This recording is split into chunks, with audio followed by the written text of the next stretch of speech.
जो सम्राट सरकार एनकाउंटर कर अपनी वाहवाही लूट रही थी, वही सम्राट सरकार एनकाउंटर पर बैकफुट पर नजर आ रही है।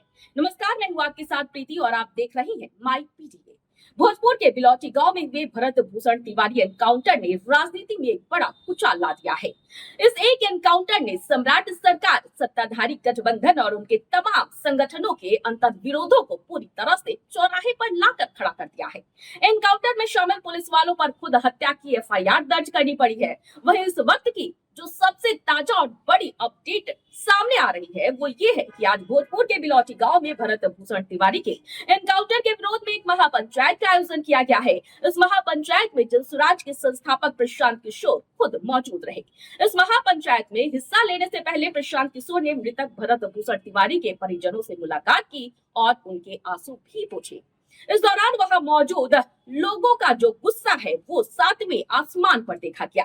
प्रशांत किशोर के सामने ही लोगों ने मुख्यमंत्री सम्राट चौधरी के खिलाफ जमकर नारेबाजी की और सम्राट चौधरी मुर्दाबाद के नारे लगाए। वहीं अगर जमीनी हकीकत की बात करें तो बिलौटी गांव से लेकर नेशनल हाईवे तक हर तरफ सिर्फ और सिर्फ भरत भूषण तिवारी के पोस्टर और बैनर नजर आ रहे हैं। इन पोस्टरों में भरत तिवारी को शहीद बताते हुए इंसाफ की गुहार लगाई गई है। वहां का माहौल बेहद तनावपूर्ण और आक्रोशित है। प्रशासन के हाथ पांव इस भीड़ को देखकर फूल चुके हैं, क्योंकि बिलौटी गांव में इस वक्त करीब 1000 से ज्यादा गाड़ियां पहुंच चुकी है और 5000 से भी अधिक लोगों का हुजूम वहां पर इंसाफ की मांग कर रहा है।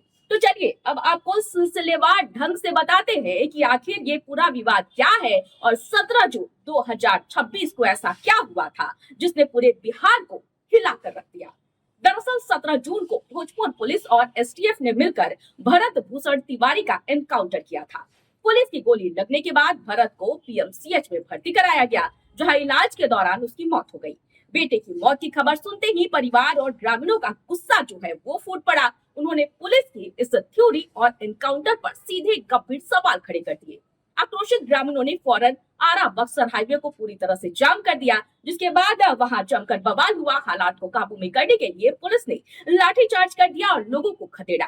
लेकिन इसके तुरंत बाद सोशल मीडिया पर भरत भूषण तिवारी के सरेंडर करने का एक जो वीडियो है वो तेजी से वायरल हो गया। इस वीडियो के सामने आते ही जनता का गुस्सा फिर भड़क गया, क्योंकि पुलिस का कहना था कि भरत भूषण तिवारी ने कई राउंड गोलियां चलाई थी और आत्मरक्षा में उन्हें भरत भूषण पर फायरिंग करनी पड़ी।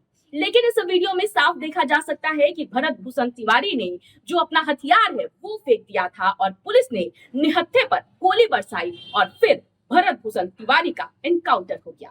आपको बता दें कि भरत के भाई चंदन का साफ कहना है कि उनका भाई कोई अपराधी नहीं था, बल्कि वो वहां की आम जनता के हक और अधिकारों के लिए लड़ रहा था। चंदन ने मांग की है कि जनता की जिन समस्याओं को पूरा करने के लिए भरत आवाज उठा रहे थे, उन्हें जल्द से जल्द पूरा किया जाए और एनकाउंटर की आड़ में हत्या करने वाले जो दोषी पुलिसकर्मी है उन पर कानूनी कार्रवाई की जाए।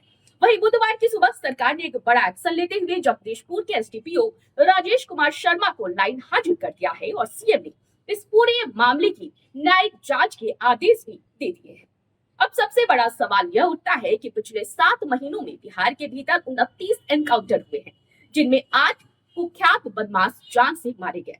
अब हैरानी की बात तो यह है कि भाजपा और एनडीए के अपने ही बड़े नेता इस वक्त अपनी ही सरकार के खिलाफ मोर्चा खोलकर खड़े हो गए हैं। केंद्रीय मंत्री चिराग पासवान और जीतन राम मांझी से लेकर कई ऐसे एनडीए खेमे के तमाम बड़े नेता हैं जो इस एनकाउंटर पर सवाल उठा रहे हैं। इस एनकाउंटर के आरोपों ने सरकार की साख और कानून व्यवस्था की पोल खोल कर रख दी है। अब देखना ये होगा कि मुख्यमंत्री की न्यायिक जांच के वादे के बाद पीड़ित परिवार को कब तक इंसाफ मिल पाता है। हालांकि बिहार के मुख्यमंत्री सम्राट चौधरी से कई बार मीडिया कर्मियों ने इस एनकाउंटर को लेकर सवाल पूछा है, लेकिन हर बार मुख्यमंत्री सम्राट चौधरी इस मामले पर चुप्पी साधते नजर आए हैं।